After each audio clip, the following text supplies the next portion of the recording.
Healing isn't about perfection. It's about learning to be kind to yourself along the way.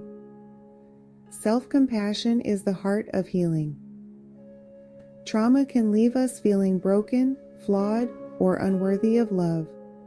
But one of the most transformative steps in your journey is learning to treat yourself with the same kindness and compassion you would offer a dear friend. In this chapter, we'll explore how to practice self-compassion, why it's essential for long-term healing, and how to embrace both your strengths and your vulnerabilities as you move forward. The importance of self-compassion. When we've experienced trauma, it's easy to be hard on ourselves. We might blame ourselves for what happened or feel ashamed of how we've coped. These feelings are natural, but they can create barriers to healing if left unchecked. That's where self-compassion comes in. Self-compassion involves treating yourself with kindness, especially in moments of difficulty or failure. It means acknowledging your pain without judgment and allowing yourself the grace to heal at your own pace. By practicing self-compassion, you remind yourself that you are worthy of love, healing, and happiness, regardless of what you've been through. Action step: shifting the inner dialogue. One of the most powerful ways to practice self-compassion is by changing the way you talk to yourself. Take a moment to reflect on the critical or harsh thoughts you've had about yourself since the trauma. Are there moments when you've been hard on yourself for not healing fast enough or for struggling more than you'd like? Now imagine that a close friend came to you with the same struggles. How would you respond to them? You'd likely offer words of encouragement, compassion, and understanding. Your goal is to offer yourself that same level of kindness.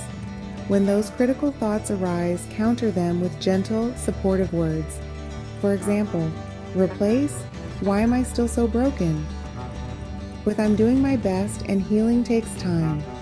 Replace, "I should be over this by now," with "It's okay to move at my own pace." The more you practice shifting this inner dialogue, the more self-compassion will become a natural part of your healing process. Recognizing the need for rest. Another key element of self-compassion is recognizing your need for rest, both emotionally and physically. Trauma can leave us feeling constantly on edge, as though we need to be doing or fixing ourselves at all times. But rest is not laziness. It's essential for healing. Give yourself permission to slow down when you need to. Healing is not a race, and there's no timeline you have to meet. Allow yourself to rest when you're feeling overwhelmed and recognize that taking time for yourself is an important part of the journey. Action step: self-compassionate reflection. In your journal, take some time to reflect on how you've treated yourself during your healing journey. Have you been kind to yourself, or have you set unrealistic expectations for your progress? Be honest, but also be gentle with yourself. Then write a letter of compassion to yourself. This letter should be filled with the same kindness and understanding you would offer a friend in need. Here are some prompts to help guide you. What would you say to your younger self, who first experienced the trauma? What kind words can you offer yourself in the present moment? How can you be more compassionate to yourself moving forward? This exercise helps to solidify the practice of self-compassion by making it tangible and intentional. Embracing imperfection. One of the hardest parts of healing is learning to accept imperfection. Trauma survivors often feel pressured to present themselves as put together or strong at all times, even when they're struggling. But true healing happens when we embrace our imperfections and allow ourselves to be vulnerable. You don't have to be perfect to heal. In fact, the journey of healing is inherently imperfect. There will be setbacks, challenges, and moments of doubt. But by embracing these imperfections with self-compassion, you give yourself the grace to heal fully and authentically. Exercise. Practicing mindful self-compassion. Mindfulness is a powerful tool for self-compassion because it allows us to be present with our emotions without judgment. In this exercise, you'll practice mindful self-compassion by focusing on a moment of difficulty and offering yourself kindness in real time. Find a quiet space where you won't be interrupted. Take a few deep breaths and bring to mind a recent moment when you were hard on yourself.